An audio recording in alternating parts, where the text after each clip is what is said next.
ka na dyan, wala ka ng ibang ginawa kundi kumain at matulog. Ano, wala ka talagang balak tumayo dyan? Cora, tama na yan. Inay, tama na po. Nasasaktan na po ako. Sinabing tama na eh. Hey! Manahimik ka dyan, Roberto!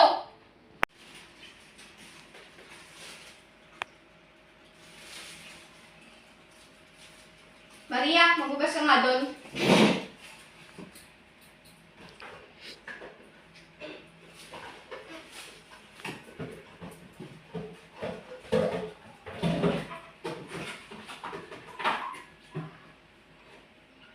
Agaw, Maria. Sabi mo na eh. Kaya, Cora. Sabi lang sa'yo. Ano yun, Roberto? Maria, tara, inom. Bawal, pagalitan ako ni Inay. Di naman nila malalaman kung di mo sasabihin eh. Tara.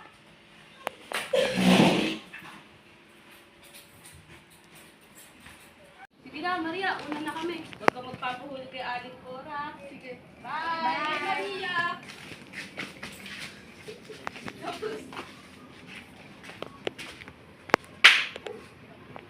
Ano? Sinabi ko ba sa'yo na maggala ka? Di ba sabi ko sa'yo mag-urong ka lang doon? Hindi, Inay. Bumili lang po ako din sa labas. Sinungaling ka!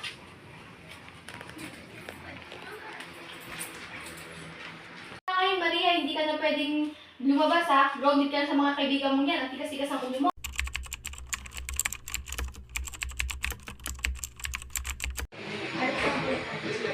Roberto, tara, alis tayo. Ikaw, Maria, dito ka sa loob ng kwarto. Grounded ka. Hanggang hindi pa kami nakakawin, hindi ka makakain. Pinawalan natin sa tanghalian. Bibili tayo doon, mga gulay-gulay.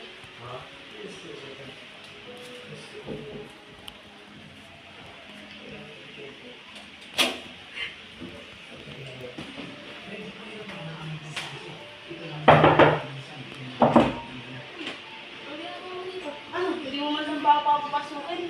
Sige na. Mo dito, paano ka nakapasok? Kaya pa ako nandito. Naantay ko lang sa ating Cora at si Mang Roberto na umalis. Bakit? Ano bang kailangan mo? Yayain sana kita mag-inom eh. Ano? Tara! Yan ka na naman. Pinagalitan na ako ni Inay at Titay. Hindi yun. Aabot lang naman tayo ng isang oras. Yan. Tara! Tara!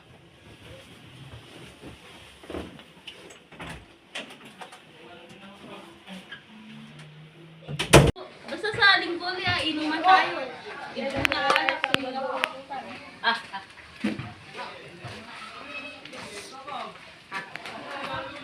Hoy, Maria, nagiinom ka na naman dyan. Halika nga dito.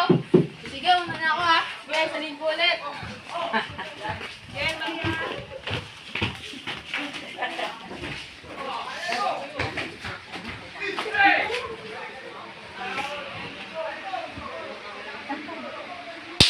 Di ba sinabi ko sa'yo, huwag ka nang mauulit na lumabas ka? Ang kulit-kulit mong bata ka.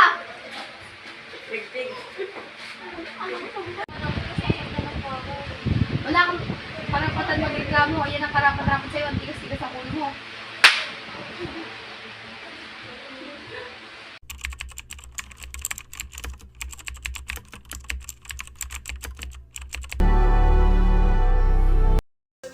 Hindi mo naman ni Joseph. Mama lang sa iba. Hindi mo ako sapat. Huwag ka na kasi. Ay naku, wag na pag-usapan yun. Baka makakita dyan. Ito ko sa inyo, Maria. Wala naman ako uuwian. Sabog lang Sabagay. ayun pala sa Aling Cora at Mang Roberto. Ba't nandun sila? Sinabi niyo ba lokasyon ko? Sira ka ba? Ba't naman sabihin? Anak, Maria, hindi ka pa ba uuwi? Anak, miss ka na namin ng inay mo. Oh. Wow, hamis ha. Gusto niyo na ako mabugin? Hindi, anak. Nagbago na kami. Huwag ka mag-alala. Paniwala yun na umalis na kayo. Anak! Sabit alis. Tagay! Sa isang linggo ulit, mga pare ko ya. Saan si Maria? Baka nandun lang yun sa mga tropa niya. Puntahan natin. Ano na naman yung Babahan natin ang nanay mo. Hindi yun, total, wala naman silang pangalan sa akin. Sulitin ko na itong araw ko na to kasi pag uwi ko sa bahay, bubugugin din naman ako.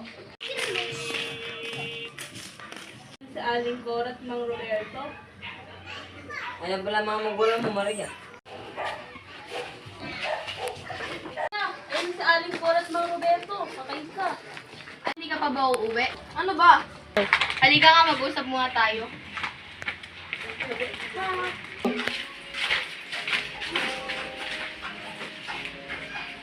Ano ba? Huwag mo ako hawakan. Ano ba problema mo, anak? Takas naman loob mong tawagin ako, anak. Dati lang naabos mo ko. Di naman namin sinasadyahan lahat ng yun. Hindi sinasadya, ina. Grabe ang epekto ang ginawa niyo sa buhay ko. Sa mga araw darama ko masakit ng salita, sampal at bugbog. Tinanggap ko na ang lahat ng iyon, ina. Kahit sobra-sobra na. Wala kang kwentang ina, wala kang kwentang magulang. Ganyan ka na ba talaga sumasaya ni Mama Maria? Iyaan mo siya, Roberto. Nagbago ka na, hindi ka nakatulad ng dati. Kahit kailan daw ako nagbago, itay. Nagbago ako dahil sa inyo ni inay. Bakit? Ano bang ginawa kong kasalanan sa inyo? Ba't ganito ang ginagawa niyo sa akin? Gusto mo ba talagang malaman? Oo, gusto kong malaman. Hindi naman talaga kita tanggap, Maria. Isa ka lang pagkakamali sa buhay ko. At sa mura kong edad na to, gusto ko kita ipalaglag. Pero pinigilan nila ako. Pinagsisihan ko ang lahat ng nagawa kong yon. Pero sana mapatawad mo ako. Sana mapatawad mo kami, anak. Anak, pasensya rin sa mga nagawa namin ng iyong Oo, anak. Pangako, babawi kami ng iyong itay.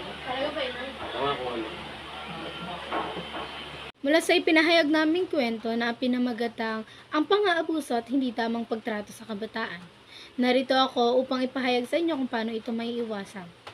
Ang pang-aabuso, isang sugat na hindi lamang nagdudulot ng pisikal na sakit, kundi pati na rin ng emosyonal na trauma na nag-iwan ng hindi maalis na marka sa mga biktima nito. Ang pang-aabuso ay nagmula sa iba't ibang anyo, pisikal, sexual, at kapabayaan. Lahat ng ito ay naglalayong kontrolin, saktan at siraan ang dignidad ng isang tao. Ang mga biktima, madalas na mahina at walang kalaban-laban ay nabubuhay sa takot at kahihiyan na nagdadala ng pasanin na trauma sa kanilang buong buhay. Ngunit ang pang-aabuso ay hindi lamang isang personal na problema. Ito ay isang epidemya na nagbabanta sa ating lahat kapag ang mga tao ay nabubuhay sa takot at hindi ligtas, ang ating lipunan ay nagiging marupok at hindi matatag.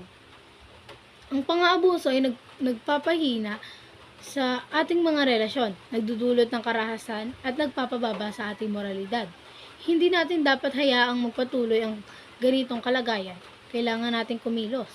Una, kailangan natin palakasin ang kamalayan sa publiko.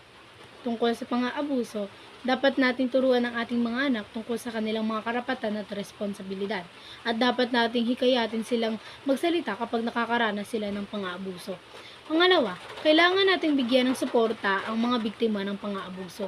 Dapat nating tiyakin na mayroon silang ligtas na lugar upang pumunta sa dapat nating bigyan sila ng mga serbisyong pangkalusugan at legal na tulong. Pangatlo, kailangan nating parusahan ang mga abusador. Dapat nating tiyakin na ang batas ay mahigpit na ipinapatupad at ang mga nagkasala ay mahaharap sa hustisya. Ang pang-aabuso ay isang sakit na kailangang gamutin. Hindi natin dapat hayaang magpatuloy ang ganitong kalagayan.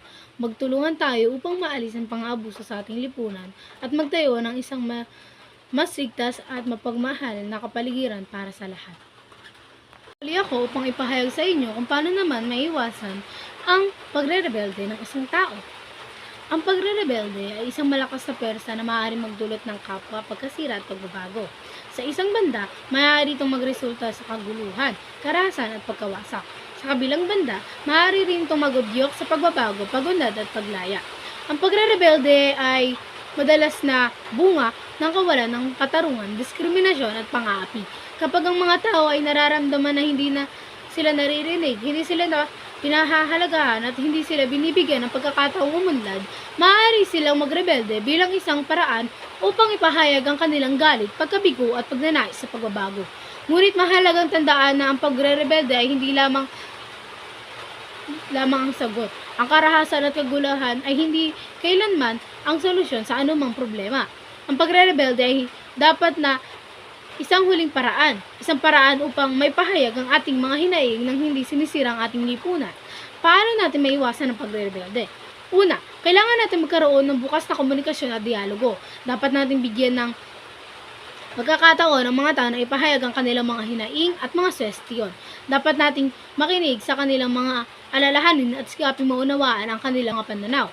Pangalawa, kailangan nating magkaroon ng katarungan at magkakapantay-pantay. Dapat natin tiyakin na ang lahat ay may pantay-pantay na pagkakataon na umunlad, na walang diskriminasyon o pang-aapi. Dapat nating itaguyod ang mga batas at patakaran na nagpoprotekta sa mga karapatan ng lahat.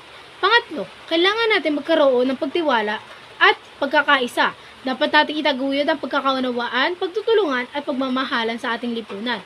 Dapat nating hikayatin ang mga tao na magtrabaho ng makasama upang malutas ang mga problema ng maatayo ang isang mas maganda at mas papayapang lipunan.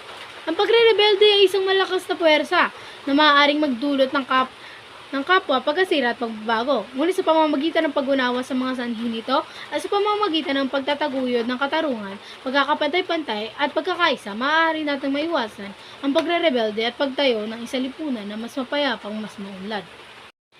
Kaya sa mga pang-abuso sa kanilang mga anak, ay narito ako upang sabihin na itigil ang pang-aabuso sa kabataan. Mahalin dapat ang inyong mga anak, bigyan sila ng pagkakataong umunlad at pagkakataong mahalin.